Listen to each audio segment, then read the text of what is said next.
우리가 보통 아파트에 많이 살죠. 우리 아파트 살 때 거실 쪽에서 일반적으로 확장을 하는 그 타일이 발라져 있는 그 공간, 그것을 주로 뭐라고 부르죠? 발코니라고 부르나요? 베란다라고 부르나요? 주로 베란다라고 부르죠. 그런데 그 부분은 사실 엄밀히 따지면 베란다가 아니고 발코니가 맞는 표현이에요. 우리는 베란다라고 부르는데 발코니와 베란다는 어떤 차이가 있을까요? 사실 우리나라에서 아파트에 사시는 분들이 우리나라 전체 국민의 50% 정도 돼요. 전 주거의 약 50%가 아파트니까 전 국민의 50% 가까이 아파트에 산다라고 봐도 과언이 아니죠. 그런데 이렇게 많은 분들이 아파트에 사시면서 사실 때 부르는 그 부위의 이름을 베란다라고 하는 것은 엄밀히 말하면 조금 다른 부위의 이름을 이야기하고 있는 거죠. 발코니가 맞는 표현인데 발코니라고 하는 것의 정의를 말씀드리면 이렇습니다. 발코니는 외벽에 매달려 있는 별도의 노대를 발코니라고 이야기하는 거예요. 그런데 그럼 이상하지 않아요? 우리 아파트의 외벽에 아무것도 없는데 그게 왜 발코니인가 라고 생각할 수 있겠죠. 사실 우리 아파트에서 우리가 바로 보는 그 유리 그 부분이 외벽이 아닌 거죠. 그럼 어디가 외벽인가? 아파트 발코니를 확장할 때 터내는 샤슈 부분, 거기가 외벽이에요. 그래서 그 외벽에 우리 집도 발코니가 있고 윗집도 발코니가 있고 아랫집도 그 자리에 발코니가 있는 거죠. 거기에 난간이 있는데 그 난간 자리에 유리로 벽처럼 다시 씌워놓은 것을 우리는 바라보게 되는 거예요. 여기를 외벽으로 인식하는데 사실 이게 외벽이 아니고 확장할 때 터내는 부분이 외벽이다. 그래서 여기까지가 전용 면적에 포함이 되는 거고 아파트 발코니 부분은 전용 면적에 포함되지 않고 서비스 면적이다. 그렇게 이야기를 하는 것이죠. 그럼 베란다는 어디인가? 베란다는 어디냐면 지금 자료 화면에 아저씨가 서 계신 이 자리가 베란다입니다. 즉 1층의 아래층의 지붕이자 위층의 마당인 부분. 우리 어렸을 적에 보면은 지금 젊은 친구들 말고 나이가 좀 드신 분들이 어렸을 적에 2층 집인 경우에 1층은 조금 넓고 2층은 좁은 경우가 있죠. 이때 1층의 지붕이자 2층의 마당인 부분, 이 부분을 베란다라고 부르는 거예요. 그게 맞는 표현이에요. 근데 왜 우리는 아파트를 베란다라고 부르게 되었는가? 과거 70년대 이런 류의 단독주택들이 되게 많았어요. 그래서 여기서 살 때 베란다라고 불렀던 그 표현이 맞는 표현이었는데 아파트로 들어가서 살다 보는데 거기에 비슷하게 생긴 타일 발린 외부처럼 생긴 그런 공간이 있는 거죠. 그래서 습관처럼 그것을 베란다라고 부르게 된 거예요. 엄밀히 따지면 우리 아파트는 발코니 그리고 단독주택에서 1층의 지붕이자 2층의 마당인 그 부분은 베란다라고 부르는 게 맞습니다. 그런데 2000년대 그 전에는 아파트 발코니도 확장하는 것이 불법이었어요. 이제는 그걸 합법으로 해줬죠. 그래서 발코니는 합법적으로 확장할 수가 있습니다. 왜냐하면 원래 윗부분에 윗집에 발코니가 있기 때문에 그게 우리 집의 발코니의 지붕 역할을 해주는 거죠. 그러니까 별도의 지붕을 만들지 않아도 공간을 넓혀 쓸 수 있게 되는 거예요. 그래서 발코니 확장은 합법인데 그럼 베란다는 어떨까요? 베란다는 1층 부분의 지붕인 부분, 2층의 마당인 부분은 그 위에 지붕이 별도로 없죠. 그러니까 여기에다가 확장을 하게 되면 지붕을 달아내야 되는데 그렇게 되면 이게 불법 증축이 되는 거예요. 그래서 건축에서는 지붕이 굉장히 중요합니다. 지붕과 벽 또는 지붕과 기둥이 있는 그 부위를 건축이라고 이야기를 하는 거예요. 발코니는 별도의 지붕 작업을 하지 않아도 되기 때문에 합법적으로 증축을 할 수 있지만 증축이라기보다는 아파트 발코니 확장을 할 수 있지만 베란다는 증축이라고 하는 과정을 통해서 지붕을 만들어야만 하기 때문에 허가나 신고 없이 하게 되면 불법이 된다. 그 이야기죠.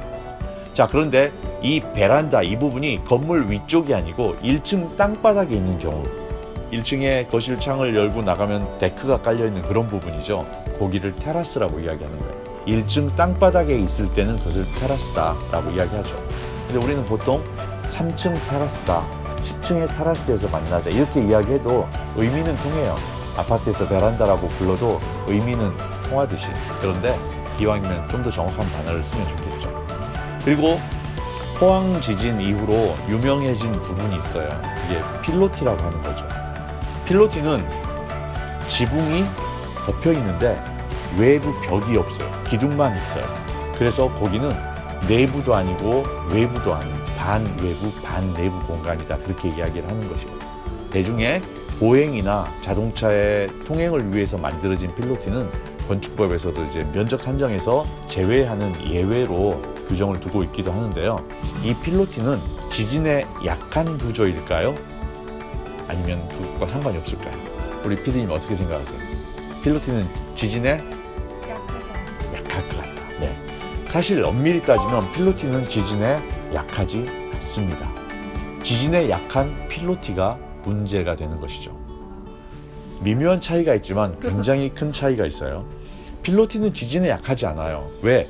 이미 그 건축물 자체가 지진에 견딜 수 있게끔 되어 있는 상태에서 우리가 일반적으로 말하는 창이라고 하는 그 부분에 벽만 없는 거예요. 그 벽이 내력벽이 없는 게 아니고 내력에 대한 부분은 기둥이 다 해결하고 있기 때문에 사실 벽과는 크게 상관이 없을 수도 있어요. 그런데 왜 포항에서 지진이 왔었을 때 필로티가 문제가 됐었는가? 필로티는 이런 구조로 되어 있어요. 기둥이 그 윗부분에 건물을 붙잡고 받치고 있잖아요. 이때 그 기둥 안에는 철근이 많이 심겨 있습니다. 이 철근이 심겨져 있는데 기둥 쪽에 바깥쪽에만 철근이 있어요. 내부에는 철근이 없습니다. 철근이 있을 필요가 없어요. 압축력만 받기 때문이죠. 근데 건물의 하중이 옆에서 오는 경우, 이런 게 이제 횡력이라고 이야기하는데 주로 지진, 태풍, 해일 또는 자동차가 꽝 부딪히는 게 다 옆에서 오는 힘이죠. 이 횡력에 대응하기 위해서 인장력을 감당해주는 철근을 기둥의 바깥쪽에만 심어둔 거예요. 어느 방향에서 올지 모르기 때문에 바깥쪽에 삥 둘러서 철근을 심어둔 거죠. 철근이 어느 한쪽에 압축이 세게 되면서 인장을 담당하고 있던 그 철근이 튕겨나가면 안 되잖아요. 그러니까 바깥쪽에 있는 철근들을 우리 사람의 갈비뼈처럼 이렇게 감싸주는 철근들을 감아주는 거예요. 이걸 늑근이라고 이야기합니다. 그 늑근이 일정 간격으로 촘촘하게 있어야 되는 거예요. 그래야 외부에 있는 철근이 이탈하지 않도록 작용을 할 수 있는 거죠. 그런데 이 늑근의 간격이 일정 간격으로 부족의산에서 해놓도록 되어 있었는데 우리나라에서는 지진이 많지 않았잖아요. 그러니까 이 늑근의 중요성을 크게 인식하지 못한 사람들이 규정대로 간격을 지키지 않고 더 넓게 하는 경우가 있을 수 있어요. 저는 이번 포항 지진이 그런 이유라고 보고 있는 거죠. 그때 충격에 의해서 외부에 버티고 있어야 될 그 인장력을 담당하던 그 철근이 바깥쪽의 콘크리트 피복을 밀어낼 수 있는 거죠. 그때 밀리면서 힘의 균형이 깨지는 거예요. 그러니까 그 부분의 늑근의 부족함이 건물을 하중을 받치고 있는 그 기둥에 영향을 줘가지고 필로티가 문제가 생긴 것처럼 보이는데 지진에 못 견디는 필로티가 문제인 것이지 필로티 구조 자체가 지진에 약한 구조가 전혀 아니다라는 이야기죠. 사실은 본질을 호도하는 그런 결과가 되고 말았는데요. 그 일 이후로 지진에 대한 인식이 조금 더 좋아져서 2층 이상의 주택들도 내진 구조로 설계를 하게 되어 있습니다. 그래서 뭐 그런 건 다 안전하게 살자라고 하는 건 좋은데 과도하게 또 이렇게 겁을 먹고 너무 그 기준치를 오버해서 하게 되면은 비용도 많이 지출되게 되는 거니까 그런 부분은 전문가와 잘 상담해 가면서 적정한 선을 유지할 수 있도록 하는 게 좋을 것 같아요. 오늘은 발코니와 베란다 그리고 테라스, 필로티에 대해서 좀 알아봤습니다. 이제 우리 아파트의 베란다는 이라는 표현 대신에 우리 아파트의 발코니는 라는 표현을 하게 된다면 건축에 조금 더 관심을 갖고 있는 분으로 인식이 될 수 있지 않겠습니까?